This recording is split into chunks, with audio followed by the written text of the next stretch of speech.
సాధారణంగా మనం ఏమనుకుంటాము, ఆరోగ్యానికి చక్కెర కంటే బెల్లం మంచిదనుకుంటాము. ఆ బెల్లం కన్నా ఆర్గానిక్ బెల్లం అనేది, ఈ నాటు బెల్లం అనేది ఇంకా మంచిదనుకుంటాం ఆరోగ్యం కోసం.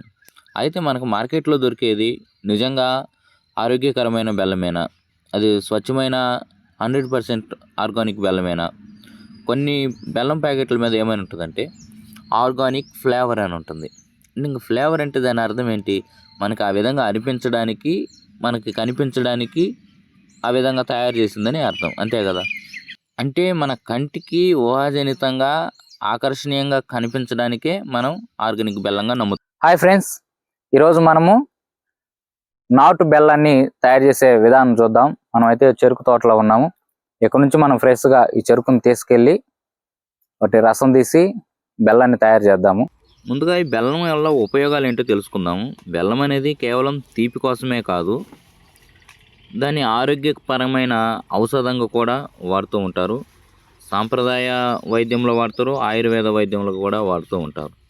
ఆరోగ్యపరమైన ప్రయోజనాలు చూసినట్లయితే, భోజనం తర్వాత ఒక చిన్న బెల్లం ముక్క తినడం వల్ల ఇది శరీరంలో జీర్ణ రసాలను ప్రేరేపించి తిన్న ఆహారం త్వరగా అరిగేలా చేస్తుంది. బెల్లం రక్తహీనతను కూడా తగ్గిస్తుంది. దీంట్లో ఎక్కువ శాతం ఐరన్ ఉంటుంది కాబట్టి ఇది శరీరంలో హిమోగ్లోబిన్ శాతాన్ని కూడా పెంచడానికి ఉపయోగపడుతుంది. ఇది గర్భిణులకు చాలా మంచిది. బెల్లం రక్తం శుద్ధి చేయడంలో అద్భుతంగా పనిచేస్తుంది. రోజు పరిమితంగా తీసుకుంటే రక్తం శుభ్రపడి చర్మం ఆరోగ్యంగా మెరుస్తుంది. బెల్లాన్ని ప్రతిరోజు పరిమితంగా తీసుకోవడం వల్ల కాలేయం అనేది ఎప్పటికీ పాడు కాకుండా ఆరోగ్యంగా ఉంటుంది. జలుబు మరియు దగ్గు నుండి నివారణ కోసం బెల్లాన్ని వేడి నీటిలో లేదా టీలో అల్లం లేదా మిరియాలతో కలిపి తీసుకుంటే జలుబు, దగ్గు, గొంతు నొప్పి నుండి ఉపశమనం లభిస్తుంది. బెల్లం, అల్లం కలిపి తీసుకుంటే కీళ్ళ నొప్పుల నుండి ఉపశమనం లభిస్తుంది.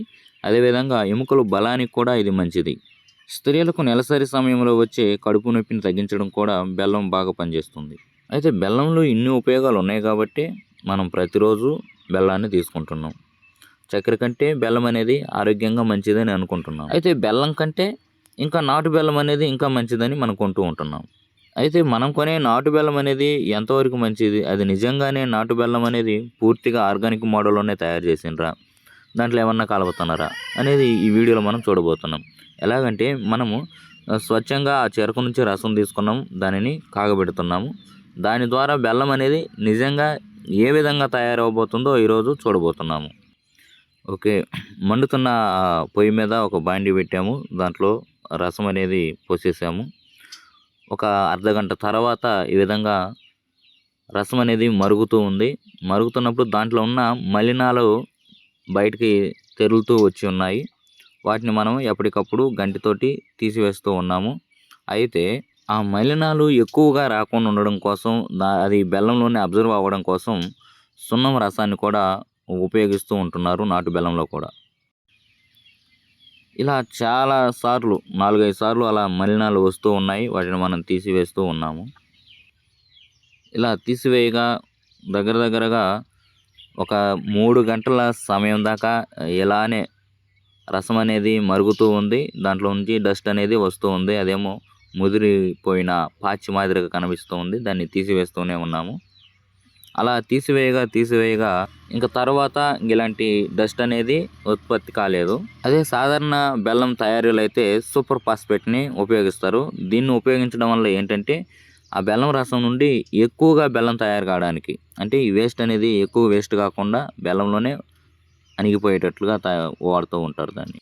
ఈ విధంగా 3 గంటల మరిగిన తర్వాత నురుగు అనేది ఎక్కువగా వస్తూ ఉన్నది.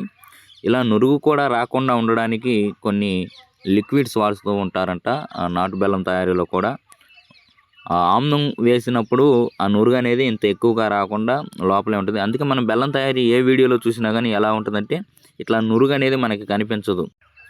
మనం చూసినట్లయితే బెల్లం మీద ఏ విధంగా అయితే ఉప్పు చారులు అనేవి తెల్లగా క్లిష్టంగా మెరుస్తూ ఉంటుందో క్లిస్టల్ మాదిరిగా, అదేవిధంగా నాటు బెల్లం మీద కూడా ఏ విధంగా ఉంటుంది, తెల్లగా మెరుస్తూ ఉంటుంది. అది ఎందుకు ఉంటుందంటే దాంట్లో కూడా సూపర్ ఫాస్ఫేట్ అనేది లైట్గా వేస్తూ ఉంటున్నారు.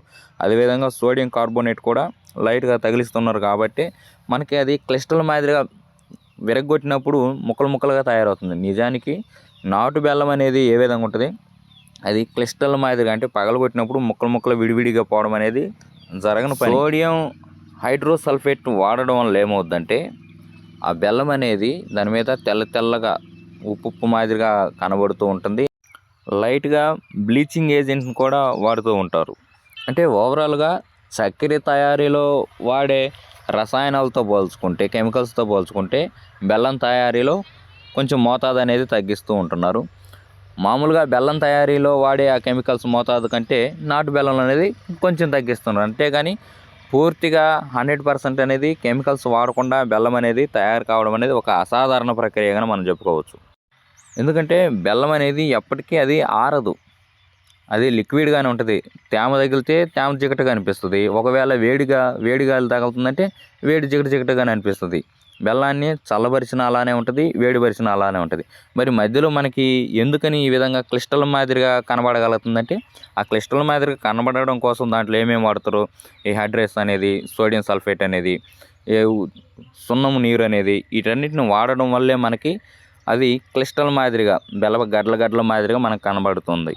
కాబట్టి మార్కెట్లో మనకు కనబడే బెల్లం అనేది 100% అనేది కాదు. కాబట్టి దాన్ని మనం తక్కువ మోతాదులోనే జాగ్రత్తగానే తీసుకోవాలి. ఓకే, మనకు తయారైన ఈ బెల్లం పాకాన్ని మనం ప్లేట్లో తీసుకుంటున్నాము. చూసినట్లయితే మరుగుతున్న లావా మాదిరిగా ఉంది. ఆ ప్లేట్లో ఆరిన తర్వాత మరలా మేము అచ్చుల కోసం అనేసి గ్లాసులలో తీసుకున్నాం. ఎందుకంటే అది అప్పుడే ఆ గ్లాసులలో పోస్తే ఆ గ్లాసులలో ఉండే లైట్ ప్లాస్టిక్ ఉంటుంది కదా, అది కూడా మళ్ళీ దానికి కరిగిపోయిద్దని ప్లేట్లో ఆరిన తర్వాత మాత్రమే మరలా మనం గ్లాసులకు తీసుకోవడం జరుగుతుంది. అప్పుడే ఎలాగుందంటే అది ఐస్ క్రీమ్ మాదిరిగా ఉంది, బాగా మంచిగా. ఈ విధంగా వచ్చిన మొత్తాన్ని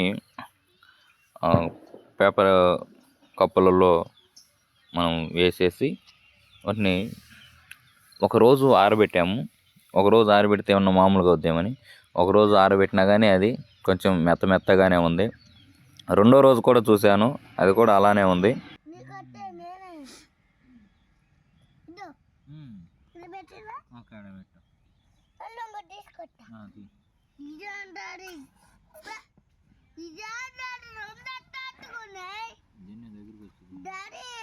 ఫైనల్గా మనం ఎదురు చూస్తున్న నాటు బెల్లం అనేది తయారైంది. ఇదిగో ఈ విధంగా ఉన్నది.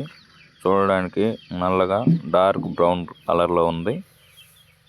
ఇది పగలగొడితే సాగుతుంది కానీ క్లిస్టల్ మాదిరిగా అయితే పగలటం లేదు, ఎందుకంటే మనం ఎటువంటి కెమికల్స్ అనేది వాడలేదు కాబట్టి. Okay, thank you friends. Please like చేయండి ఈ వీడియోకి. అదేవిధంగా కొత్తగా చూస్తున్నట్లయితే ఛానల్ని సబ్స్క్రైబ్ చేసుకోండి. Thank you for watching.